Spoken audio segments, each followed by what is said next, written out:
You know what I like? Food.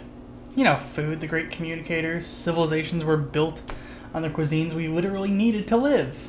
And when you're a broke college student and YouTube money just isn't quite cutting it because it's January and YouTube money sucks in January for some reason, you turn to one of these bad boys.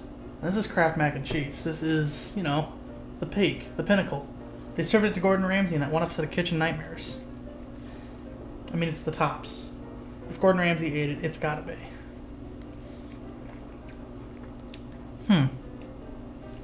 It's not as salty as I would like it.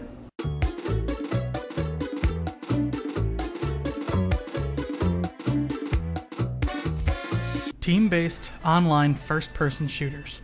They've been around since the very beginning of time, and of course everyone knows our universe sprang into existence on December 2nd, 1999 with the release of Quake 3 Arena. Since then, we've gotten so many steps in the right direction. Unreal Tournament, Team Fortress Classic, Counter-Strike, Team Fortress 2, Call of Duty Modern Warfare, Counter-Strike Global Offensive, Call of Duty Black Ops, Call of Duty Modern Warfare 2, Cube 2 Sauerbraten, Insurgency, Rainbow Six Siege, Overwatch, Halo 2, Call of Duty Infinite Warfare, Payday Crime War, Shotgun Farmers, Destiny Warfare, Halo 3, Battlefield 1, Halo 4, Battlefield Hardline, Black Ops 3, Black Ops 4, Loadout, Battlefield 3, Insurgency, Sandstorm, Robot Roller Derby, Disco Dodgeball, and the less we talk about Battleborn, the better we'll survive as a society.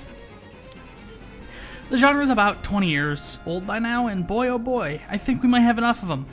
But first off, let's quickly try to define what type of game we're dealing with here.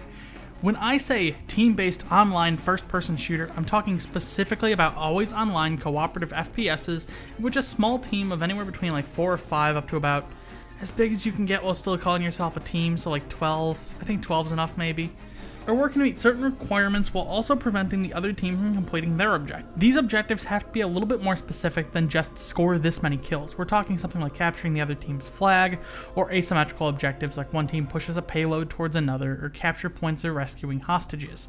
These games rely on solid team composition, teamwork, and communication for the player to win.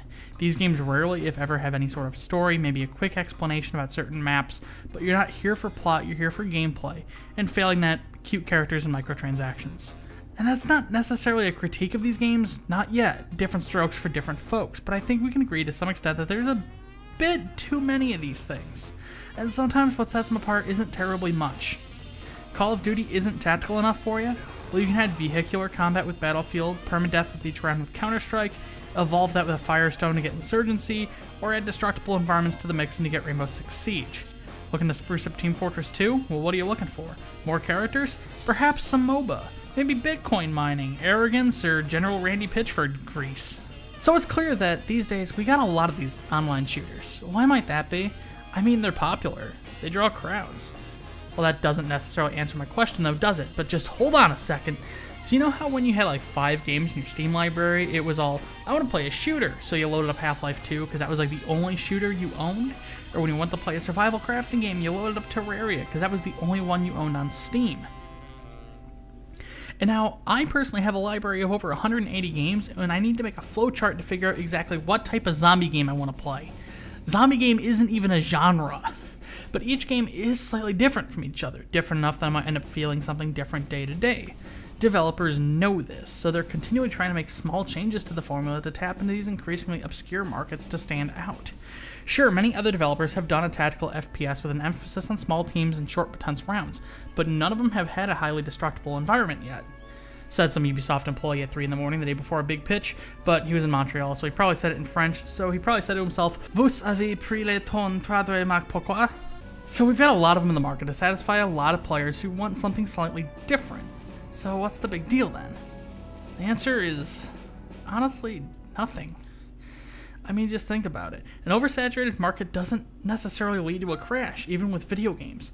The video game crash in 1983 was pretty much localized in North America and really only hit the Atari 2600 and some arcade games made by shovelware publishers. Nintendo had an uphill battle to market the Famicom and used Rob to successfully pin the console as a toy, and that did lead to the console's mainstream success, yes. But in Europe, there really wasn't a crash to be had. Most gaming was on computers at the time like ZX Spectrum, and while Atari faced backlash for no quality control, they still continued to publish games. They still publish games today on the major consoles and through Steam. So what happened was people decided what was worth their money, and these days, with the amount of information available online today and strict quality control ranging from ratings boards like the ESRB and PEGI, to more specific publisher guidelines like Nintendo's infamously long-standing no religious references ruling that more or less lasted from 1985 up until like Nintendo of America realized they had to turn on a possible Binding of Isaac port. So really the worst that can happen today is a bunch of developers flood the market with one genre, and then people deduce which ones they're going to try out, or at the very least, which ones they're going to stay away from. People have a lot more information. They're more knowledgeable about game design and games. They're not knowledgeable about game design, but they're more knowledgeable. Consumers are able to warn other consumers if there's something in here that isn't going to work in the long run, or if a developer's just making this and they're going to run after a couple big patches, they're not going to stick around. Even with a grossly oversaturated market like the mobile casual scene, you'll notice that most of the games sink down into and well below the top 100 lists, and the handful at the very top are constantly moving and rotating. Except for Minecraft, but that's neither here nor there. But, I mean, that's still kind of part of the story. Every market has a few truly implaceable games. Your Minecrafts, your Team Fortress 2s. You've got some annual successes, some games that are big for a couple years and then fade into the sunset, and then plenty and plenty of flash-in-the-pan games that hit like a truck in the first month and then are blown away like dust in the wind. So what makes a perennial, what makes an annual, and what makes that cabbage you bought a week ago for coleslaw that is currently rotting mush in the back of your fridge? Well, as wild as it sounds, original ideas and a budget. Marketing a new game works, but if it's the same as the last game, why buy the new game? The customers who bought this new game are going to feel swindled, and the customers who didn't buy it, by the time that it's finally gone on sale, they won't have any reason to buy it. You need new mechanics, new ideas and modes that couldn't just be DLC. But at the same time, a radical change can scare off veterans, but you need to reach for some sort of happy medium.